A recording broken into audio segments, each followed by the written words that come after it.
What's going on, guys? Rank Up Gaming here and welcome back to another video. Now this week we are taking a break from Battlefront 1, although we did take a few days off, and we are back with Star Wars Battlefront 2.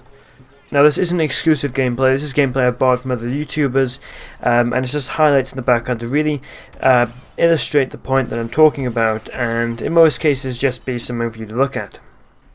So the question of today's video is, should you pre-order Star Wars Battlefront 2? Now for many of you this might be a little bit early, but seeing as E3's just happened, and now it's really getting to the summer point, people are kind of thinking maybe I should pre-order it, seeing I've just seen a bunch of gameplay, and now they're beginning to announce things like the pre-order bonuses you can get, and the different versions of those pre-orders. Now I think one thing we'll all admit is that Star Wars Battlefront 2 looks fantastic.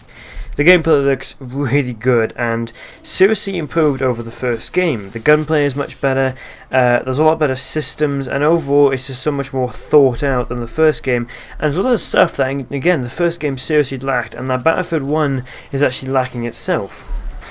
Now, like I said, post E3 is a common time to pre-order because the developers will go up, they'll show off most of what they have for the game, and then people will go, ooh, I guess I'll go and buy it. I mean, the whole point of E3 is to show off to the people to try and get you to buy the game.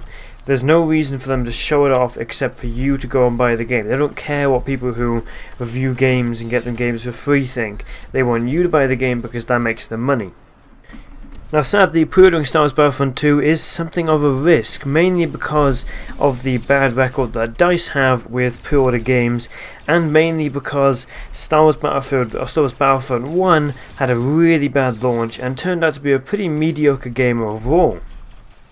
And of course, regardless how good it looks at first, you never know how good the game really is and how worth its money it is until the full game comes out, you play it a bunch, and then figure out, hey, it really is worth its money. Again, Star Wars Battlefront 1 looked absolutely fantastic, and we thought this game would be amazing and just blow everything out of the water, and it was still pretty good, but again, seriously lacked in elements that we had no idea were in the game until the full game came out. We played it a bunch and then realised, this game really isn't as good as we thought it was, and it's lacking in quite a few things. Now of course, just because a game is lacking in certain areas doesn't mean you shouldn't buy it. When it first came out, Rainbow Six Siege did have a few things that were a little bit stupid, and a few things they eventually changed, and now that the game is pretty much fully developed and still has content coming out, it is really worth the asking price. When you pre-order a game, however, it costs 50-60 quid. That's around about $60-70, and obviously that's for like the more special editions. I believe standard editions are $40 or $50, and again, some people will easily pay that. Some people will think, yeah, whatever, I'll buy it, it's nothing to me. Other people will think, oh, I don't know, I can either get this game or I can get Call of Duty, but should I get either? And in most cases, I'd honestly say get Star Wars Battlefront. But the question still remains, should you pre-order the game? In some cases, again, it's not really worth paying the 50-60 quid for a game that comes out and turns out, again, is lacking a lot of things, really isn't much improvement over the first game except for a few added things that really aren't worth it. In that case, you can kind of wait until the game's cheaper and then buy it rather than spending the full price when the game first comes out. Now, if you definitely know you're not going to pre-order at all, and you never do that at all with games, obviously the best thing to do there is just wait until the game comes on offer. There's a Christmas sale possibly, or a New Year's sale, and then pick up the game. Obviously, if the reviews are good, and if you're still interested in it. Personally, I'll be picking it up anyway because I'm a massive fan of Star Wars. It's good for content, and I really enjoyed the first game, despite the fact I didn't play it a huge amount.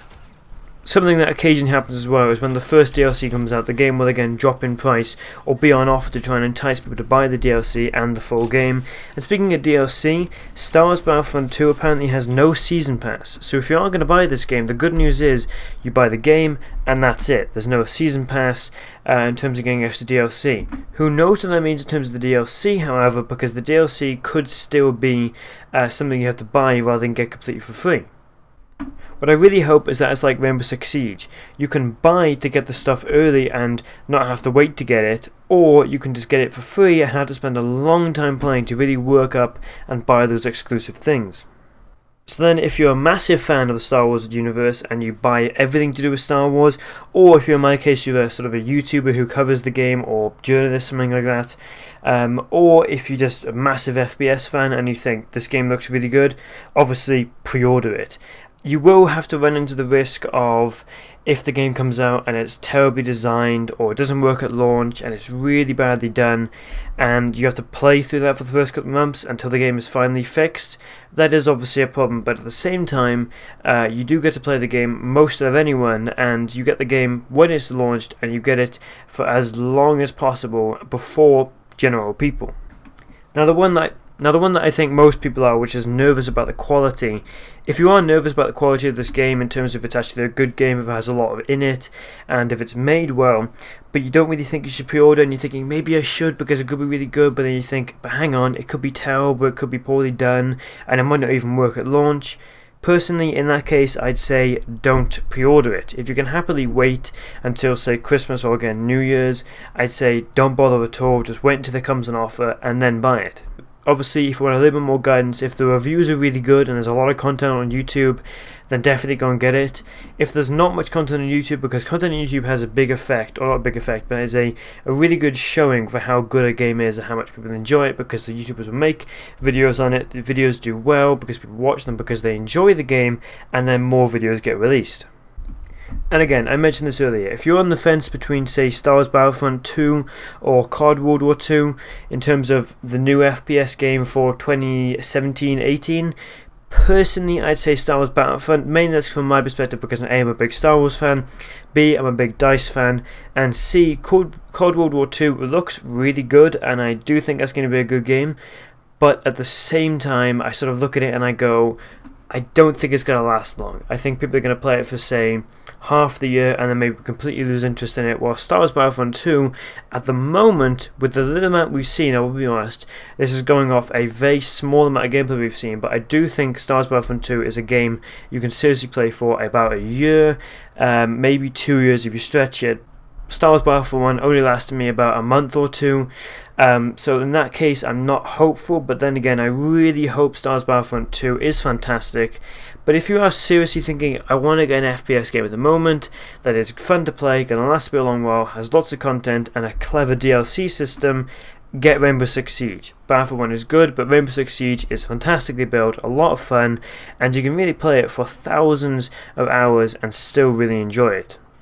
So now hopefully you have been helped out by this video. If you have, don't forget to leave a like. If you have any questions, don't forget to leave them down below in the comments, and of course I'll answer them as soon as I can. Because I'm not playing Battlefront 1 at the moment, I'm trying to look at other avenues of content to do. Hitman is something I'm looking at doing. Also, PlayerUnknown Battlegrounds looks really good to me. I just need to buy that game and play it a bunch. There's a lot of content on that game though, so I don't know how well it's going to do, and there'll be a lot of saturation because of that massive content.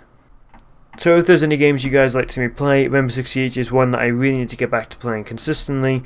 But until then guys, hopefully you did enjoy. Don't forget to subscribe. Like Up Gaming, out.